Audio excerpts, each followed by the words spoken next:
Hi, I'm Mike Lintal, and welcome to Cheers PA Beer Talk. As part of the Cheers PA umbrella, the Beer Trail program debuted on our social channels today. And in the premiere episode, our host and brewer at Zero Day, Hannah Eisen, goes to Carlisle, Pennsylvania, and visits with Molly Pitcher. What we're doing here with this platform is part catching up with friends, part talking shop, but just a way for us to use a platform to reconnect with some of our brewing friends throughout the state and share some ideas, as well as just have some laughs. We don't get enough of those these days. So today on the program, we're going to be joined by Chuck Golder, who is the Director of Operations for Cabra Brewing in Brewing, PA. Chuck, welcome to the program.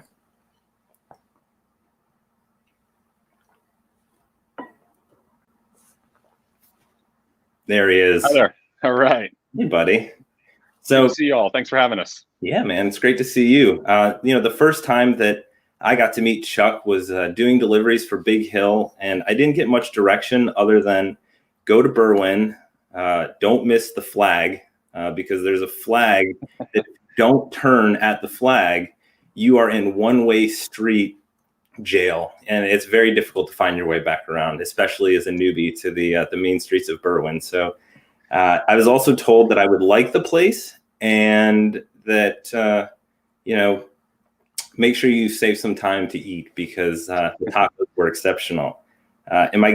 Is that ringing a bell for you, Chuck? That sounds about right. Yeah, definitely don't go down the one way. We've seen that a handful of times with delivery drivers. It never goes well. No. And we're always glad to have you for a chat and a taco anytime. Absolutely. And the what was really eye-catching from the beginning was how engaged you and the team were in what we were doing at Big Hill, and that we were growing the fruit and we were pressing. We were doing everything ourselves, and you said that came through in the product, and that's what made you want to bring it in. And from that point, the relationship grew from there. Is that accurate? Yeah, absolutely. I mean, in nearly everything we do, part of our primary focus is top quality product and, bringing the best of everything to our consumer and our customer. So when we learned about Big Hill, there's obviously a lot of ciders on the market. There's a lot of very good ciders on the market, but learning about the background of Big Hill specifically, growing, fermenting, packaging all the way through, that's a cool story. But in the end, the product is what the consumer cares about. And as a result, the product was superior. And that's why we wound up, keeping Big Hill on 2 taps for nearly 2 years straight. And we still pour standard to this day and have expanded into the bottle selections as well. So cheers, Big Hill. Good job by you. And, guys have been great. This is not a Big Hill podcast. This is just, that's okay. This is how we got to be here. But yeah, sure. very much simpatico in the way we looked at ingredients and processes, and it was not hard to get along at that point. So one thing I want to do on this show is ask the same first question to everyone, because I think that we'll get a lot of different answers, but also it's going to be a very familiar tale. And you'll be the first to answer for us, Chuck. What is the beer that brought you into the fold at craft brewing? What made you want to know more, to be more into this? Pressure's on. Well, truth be told, my first legal beer at a bar was Victory Hop Devil. And to say that was a bit of an aha moment, even at a very young age, 21, of course.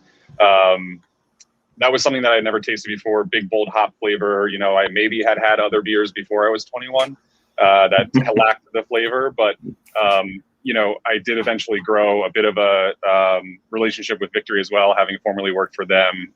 But Prima is still one of my go-tos, but Hop Devil as that kind of first moment was really something that I had just never experienced, and really gave me one of those whoa moments. And super tasty. It's still a great beer today, and stands up to the test of time. So absolutely. Go with Hop Devil. Yeah. It's a classic. Definitely one that would get you in the door. I could see that without a doubt. Drinks piney, nice resin. The way that we used to make beers before things got all cloudy in the air. Yes, a little bit of traditional influence goes a long way these days. And, I grew up in this area. So Downingtown as a natural landing spot for my kind of go-to introduction in craft was, not a stretch by any means. Yeah, and it's something that you just said that really resonated was how the influence of traditional, but still embracing the new, and that's been very standard at La Cabra in terms of the way that you balanced a tap list that was robust, wide breadth of styles, all done very well, but something for everyone. And it was really nice to kind of be a part of that melange because it wasn't just 15 taps where 19 of them are IPAs. There's the math works out some way like that. So, somewhere, yeah, it's always one way or the other, a lot of IPAs. But for you guys, you balanced it. There were bocks, there were porters, ESBs, I mean, you did it all and you did them well. So thank you. Was that a conscious decision from the beginning to not follow too hard into trends, but still to be part of them? Yeah, we talk a lot about early on. There was a lot of question. What are you going to brew? What is going to be your flagship? What is your go-to? And ultimately, the same answer always came up. It was whatever you guys drink. You tell me what our flagship should be. It's not up to me what I choose for you to drink. So ultimately, our goal always is that everyone who walks through our door feels equally welcome, first of all, but also equally satisfied after they have left. Part of that comes through in our beer portfolio. Part of it comes through in our execution of service. And of course, part of it comes through in the food offerings. So a comprehensive experience for all walks of life. I kind of make this joke when people ask this, my mom really loves Blue Moon and thinks it's like, the best beer ever. And then there's also friends of mine that are lambic drinkers. And we really want to cast a wide net and make sure that everyone from my mom to the lambic, crazy sour person find something that they like at any given time. And it's really, if we wanted to brew only what we wanted to brew, we would just stay home brewer. It's really, you can project your opinion onto others, but there's room for everything. And that's the beauty of beer. Its competitive advantage is that there is literally something for everyone. So that said, if you're not into beer, we still offer cider and wine and non-alcoholic. And, we've recently branched out into spirits as well. So non-pretense, just come as you are, enjoy what you like. It's all are welcome, and it's always been our stance. And part of that, I think, is why we've been able to, just keep a wide range of customer base. And generally people feel very welcome and happy after they've had an experience at La Cabra. Yeah, I would agree with that. The wide audience, I think really, in my opinion, came from the success you had with Philly Loves Beer. Shout out Philly Loves Beer. Great Instagram follow if you get a chance. Anyways, they took a notice of you kind of right around the time that you won the coveted Craig Laban Award in the Philly Inquirer for Peter, a Flemish red ale, to beat out all the others in a blind taste test by some of the most discerning palates in Philly. That definitely raised your profile. And from there, you were all of a sudden not just a little goat operation in the burbs, but someone worth the trip to leave the city. And you were the first to really get Philly Loves Beer to branch out and even acknowledge the burbs as part of the collective. It was always about come to the city to be a part of Philly Loves Beer, but your draw at the brew pub was so strong that it pulled. It's amazing, right? I mean, tell me what that was like when you were going through it. Yeah, sure. That was a real eye opener for us. We had always taken the sour program and the barrel aging component of the portfolio pretty seriously. It's part of what the brand was originally built on, and being a part of it alone was awesome. Being in front of food critics and beer scientists and all that stuff, just having feedback alone is always kind of something that's exciting. And frankly, we didn't think much of submitting. We said, hey, why not? And we started to hear rumblings, and people were like, you might want to keep an eye out on social media soon, blah blah blah. We're like, what is going on here? And then all of a sudden it popped up that it had been selected as best new beer, which was, in that lineup was a lot of heavy hitters. And yeah, to say that, we were humbled to be among the other, participants in that particular, contest, or however you want to describe it, was a really awesome thing. And then to have taken home the winning trophy, the crystal mug, was really something special. And Peter, we knew it was a special beer. It is still a special beer. We really enjoy it. And I think, interestingly enough, there was another beer named Peter that also won something else. It's just a weird serendipitous thing. But yeah, I mean, Philly Loves Beer does great stuff. And Craig LeBon has been a big fan from the get-go. And so some of that kind of recognition really does go a long way for a small, startup, where we know we're doing good things. We're proud of what we do, and we stand behind our product. And just that little spark can be all it takes to kind of help spread the word and meet an entirely new audience that maybe wouldn't have found us initially. So it was it was really a fun experience doing the event that went along with it. Was cool. We got to be in front of a lot of people and taste them on Peter. And sours are always kind of an interesting thing. It's a very polarizing style just in general. Some people just can't drink sour or claim that they don't like them. And that's not always often the case. Sometimes there's styles of the sour description that are a little more palatable for people who aren't used to it. And we found that to be a lot, fairly true with Peter specifically. They did enjoy it quite a bit. Yeah, I don't know if it's something to do with the malt complexity of having those darker malts in a Flemish red versus some of the lighter grains where the acidity just doesn't stand up. There's more body for it to mellow out. Is that a fair assessment?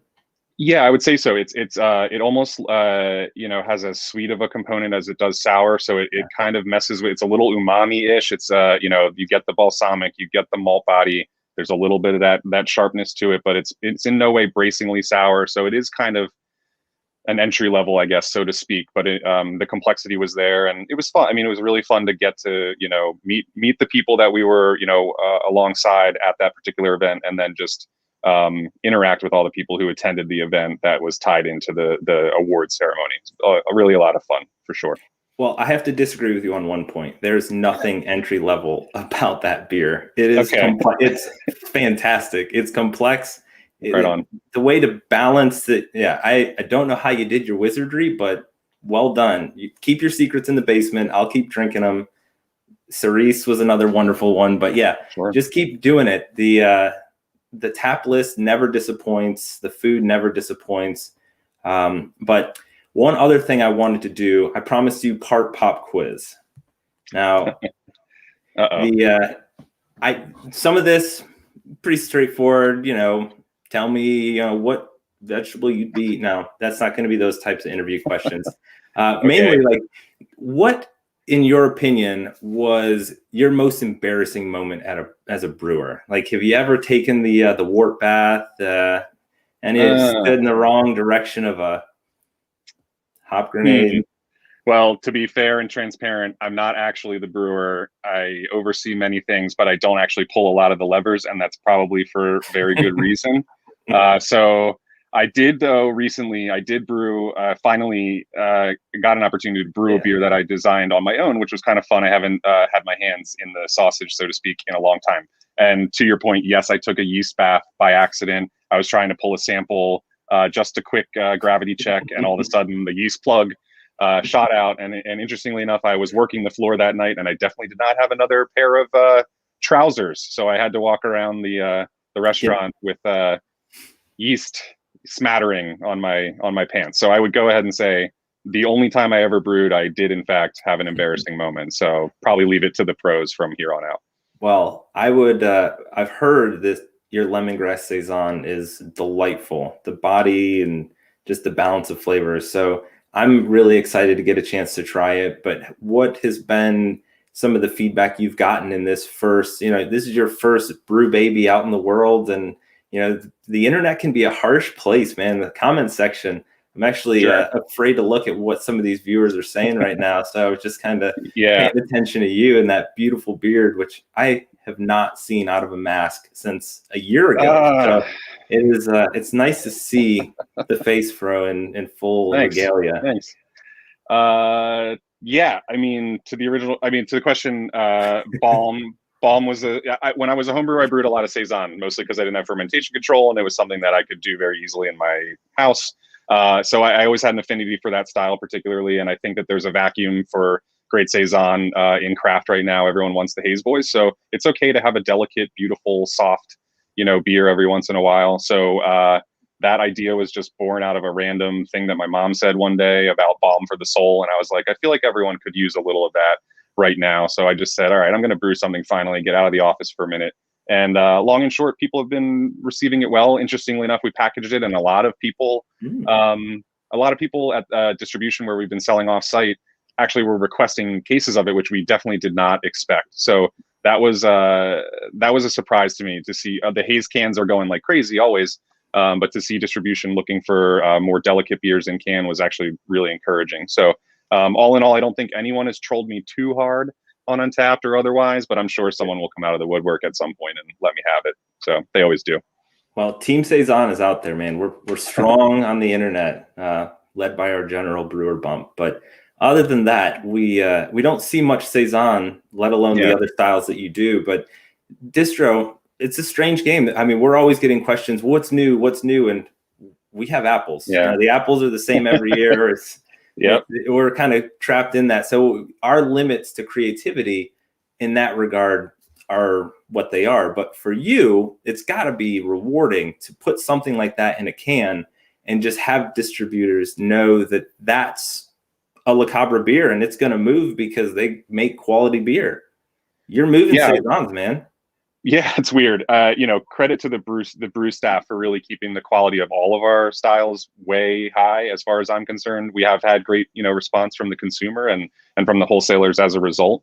But it's not my show. I did one thing out of probably 500 brews this year. But all in all, keeping the brand recognition in a very positive light and standing behind quality. And if we make a mistake or if something's not right, it goes away or we pull it off the shelf. That does happen. Anyone who claims that doesn't, is probably lying to you. So we take it very seriously, and attention to the product and attention to the consumer. Like I said, Saison. There are good people doing Saison. I mean, Forcing does some amazing things. Tired Hand does some great stuff. Like there's a lot of really good producers making Saison right now. But having people want that, from us, even though they're seeing a lot of hipster catnip and other, hoppy stuff floating around, is an encouraging thing. And we just had a meeting, Chris Young and myself, about, hey, it's time for triple again. It's time for Russian Imperial Stout. It's time for, a dark lager. It's time for these styles that you just aren't seeing so much in package. And I believe the consumer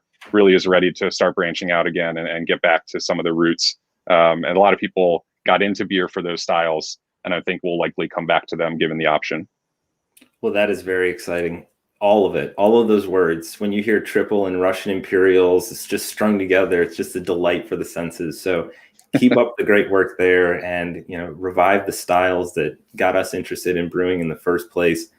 For me, it's Most Kind with you guys. I mean, that beer every time, it's just, that's the beer that I like to make. If I'm making a beer at home on the side, I want an amber pale or an amber ale that's very hoppy, but drinkable and just a nice balance to it. There's a lot of room to play in such a sweet structure. And it always hits home for me there. So right on. Yeah. I mean, there's still room for pale ale. There's still room for Kolsch. And there's still always room for a nice, crisp, clean Pilsner. So we will not yield when it comes to those things. And there usually are draft options, but we, given the circumstances, cans are the way, of the future at this point. So we are working diligently to get labels created and get more of what we offer in-house out and available to the world, wherever you may be. Well, yeah, I noticed you're starting to edge further west, making your way closer and closer to my backyard. Yep. Are we ever going to have a goat sighting in and around Harrisburg or South Central PA? Yeah, my sales team would be kicking me right now for not having the direct people who have been receiving from us out your way. I wish I could pull some out of the top of my head, but yes, the short answer is we are in a unique position where we previously, all of our volume went in the tap room. We needed the volume on hand to serve the people that were coming to see us. Obviously, with restrictions and so on, this has been a shift that we've, been blessed and very, fortunate to be able to make the pivot.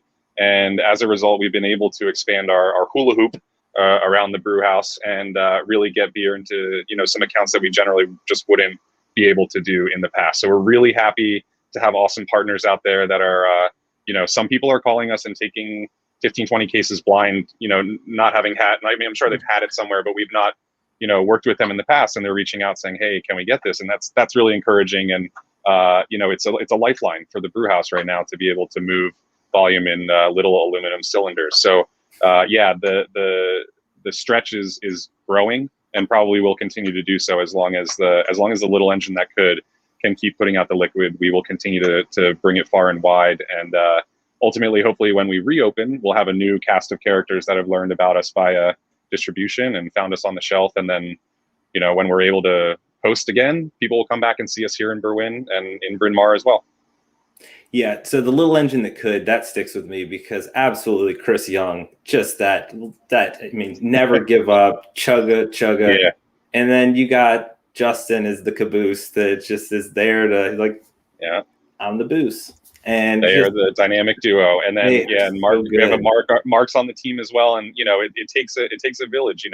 They're cranking it out, and we have other people doing yeast and other people, like everyone. We're a small business, so we all wear many hats, and it's a definite team effort to get all these things taken care of. JC is our delivery driver, so if you're out there receiving wholesale orders, you're likely dealing with our yeast lab manager, our delivery driver, and our event coordinator and sales director. So everyone really pulls their weight, and especially now, it's all hands on deck to bring the product to the people. So that's we're really proud of it. We're really, really proud of our personnel, front of the house. The kitchen does a kick-ass job. I really couldn't ask for a better team, and everyone's stuck it out and been tough. It's been adjustments, like crazy. We don't need to get into the COVID thing, but it's not. You can't be ignored. It's just a big, it's a big hurdle. A lot of challenges on a daily basis, and I'm very, very gracious for the team that stood by the brand and stuck with it. So kudos to everyone on the squad.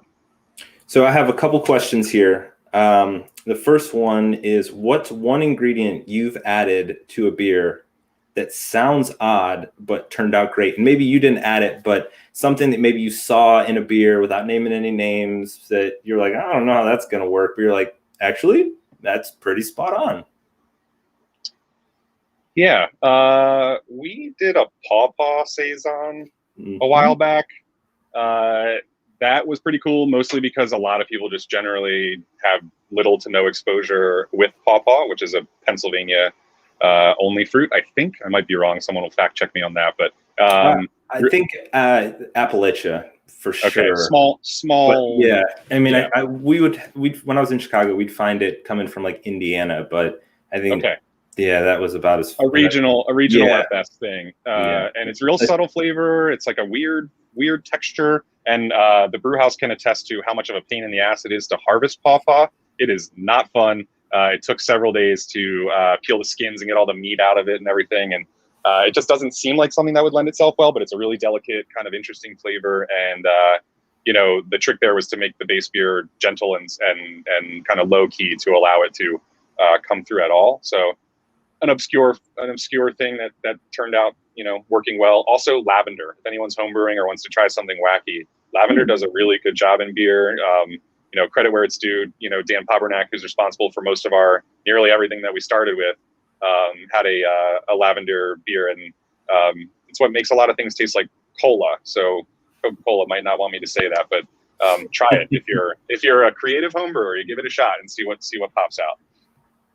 And then the other question we got is from Scott Clay. How can we find out what you have on tap at La Cabra? Sure. Must be a fan of yours. Yeah, I've heard of this character.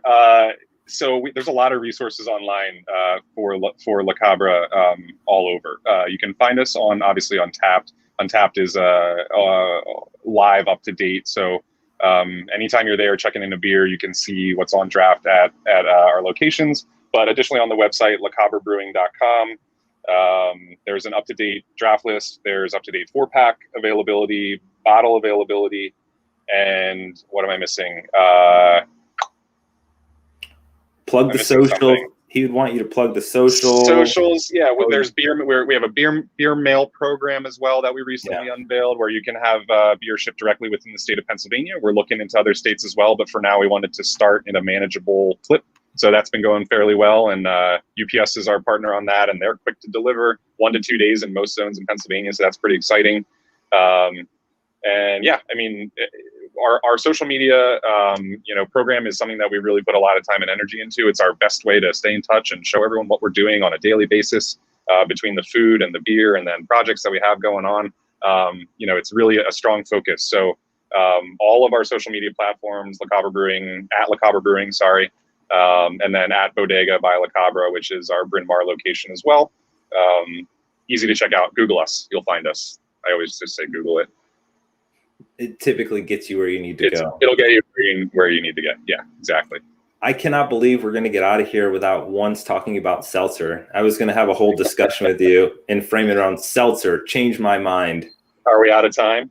It seems like we're getting pretty close to the end here. That's fine. We make seltzer, so you can try. The fact that you made not only a seltzer, but it tastes like I don't want to. It rhymes with light. That may be owned by Oka-Ola.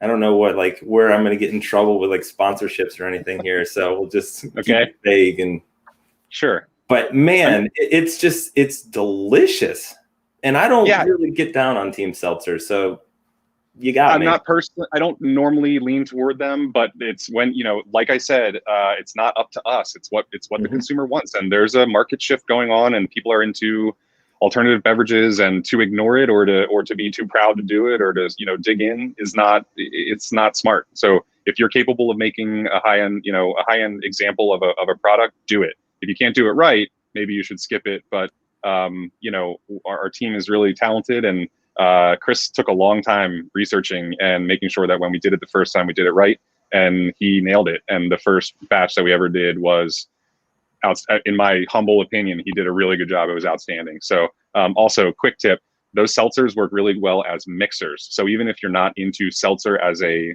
singular item, if you throw a little tequila in or a little vodka here and there, you can make a really cool amped up cocktail. So just be careful. Drink responsibly, of course. Yes. Thank you, Chuck, for covering all the rules and regulations. The more you know. Yeah, exactly. Yeah. And the fact that you were on this years ago, talking to lawyers and trying to figure out how can we actually do this? This is a thing. It wasn't something that one day your brew house decided, hey, we should do this. You knew as a trend, it's not going anywhere. We should really figure out how we can do it legally and do it well. It wasn't just about let's slam some corn sugar and water in a tank and carve it. You wanted to make one that was, as you put it, a high-end version in that marketplace, and you nailed it. Yeah, it's super competitive. If you don't do it well and you don't stand out, then it's seriously just not worth it. There's so many seltzers in the world that it's really a difficult decision to try and enter that, that sea. But down to a molecular level, where we're talking, water chemistry, everything that goes into the base is really what makes it, because there's nothing to hide behind. It's there's no malt, there's no nothing. So you better do it right, or people are going to taste the difference. So yeah, we're really pleased with how that worked out. Well, that's awesome, man. This is really great getting to catch up with you. I have to, unless you want to stick around, I'm reviewing someone down your way as the beer of the month. Cheers PA is partnering with Wise Markets on a beer of the month. There's literally no promotion or benefit to you as a consumer other than we're going to talk about some really excellent beers that are made in PA that you can find on the shelves at your local Wise Markets. And this month's is Neshaminy Creek's The Hops of Shape to Come. And you know what? I did that backwards. That's good stuff. This is Shape live. of Hops to Come. Yeah, there it was. Just making sure you strike that, reverse it. Scratch out, reverse it. Yes, very good. I said good day. Oh, Willie, I miss you. Yeah, sad times. But yeah, they do great work, man. I'd love to watch. If I'm able to jump on the link, I'll hang out and scope it out for sure. Sounds good, man. Thanks for hanging out. Good catching up. My pleasure. Thanks for having us, and good luck with the rest of the series. I can't wait to hear what other people answer as the first question. Yeah, I'm. We've now started our proverbial 6-pack, and then we'll work up to a case. But the first beer in, right on. Victory. Dirt Wolf. there you have it. My man. All right. Cheers till next time. Thank you so much. Chuck. Appreciate you, man. So right.